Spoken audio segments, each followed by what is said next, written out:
One father, one son. Chaucer placed them side by side, and through this contrast, he reveals the changing face of medieval society. Let's break every detail. First, the knight.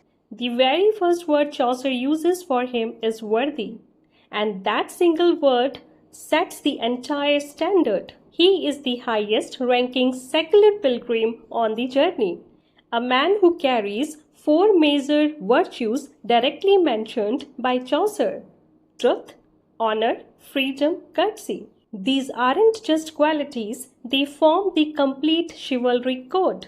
Now, when it comes to battles, the knight fought 15 mortal battles, and not locally. These were international crusades. From Alexandria to Prussia, from Lithuania to Russia, from North Africa all the way to Turkey. This man had seen almost every corner of the medieval world. He even fought under different rulers and faiths, showing that his reputation as a knight went beyond borders.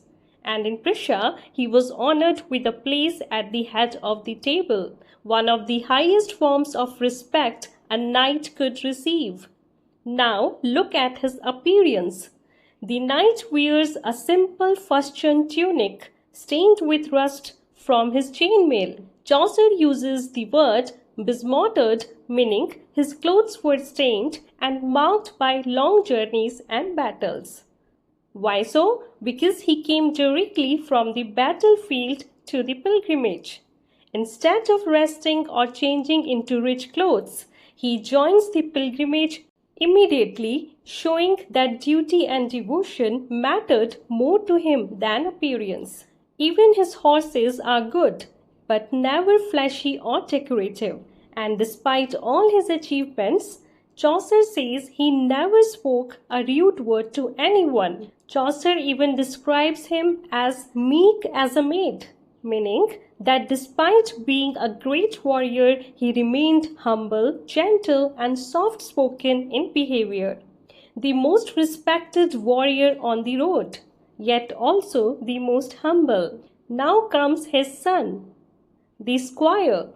20 years old, young, energetic, artistic, and romantic figure. Chaucer calls him a lover and a lusty bachelor, a lover and a young fighter at the same time. He is also described as a lad of fire.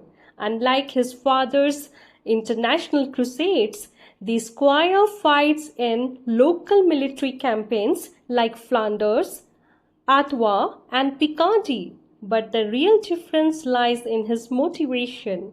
The knight fights for honor and duty, while the squire fights to win his lady's admiration.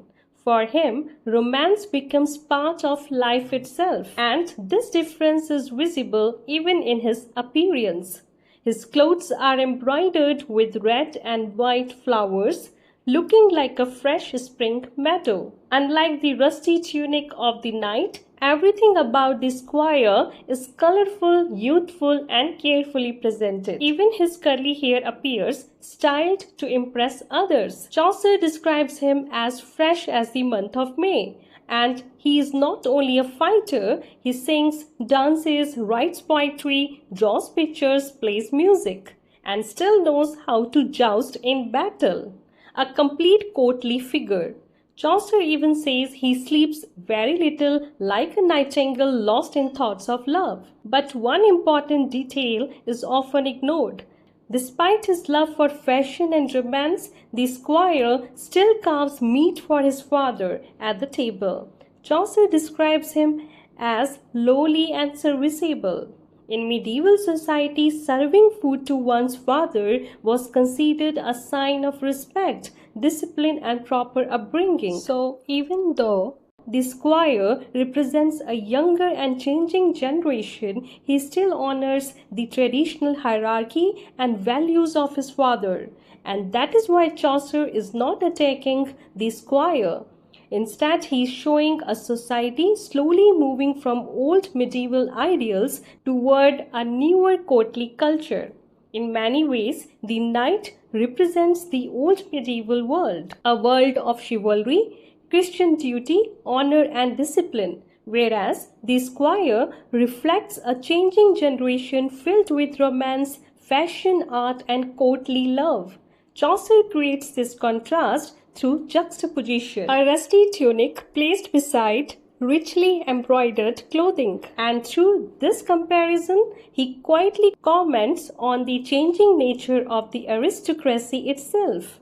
The knight represents what the old medieval ideal used to be, whereas the squire reflects the new changing world of youth, romance, and courtly culture.